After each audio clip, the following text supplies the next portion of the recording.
Being able to give people that ability to just open up a browser, open up the lab, and you have this full feature-rich environment. It gets people from 0 to 60 very quickly. Hands-on, try a lab, and see our product in action. And one of the key ways that we wanted to do that was to have a workshop in which we guided developers all the way through, so they were building a generative AI application live right on our technology in a fairly short session.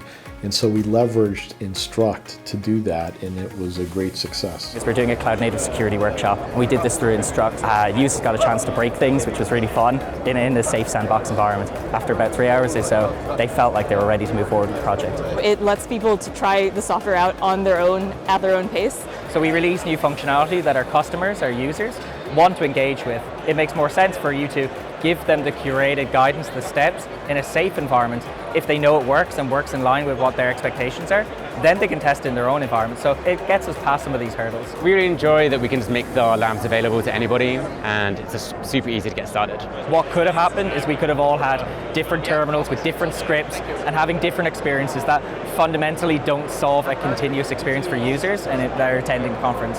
So for us, building one lab and making sure that's the same experience for all attendees, that was the perfect outcome. When you take somebody and they have a time to really learn about it, and a big part of that is being able to have a learning environment that they didn't have to spend the 6 to 8 hours of requisite work to get to a point where they can even start learning.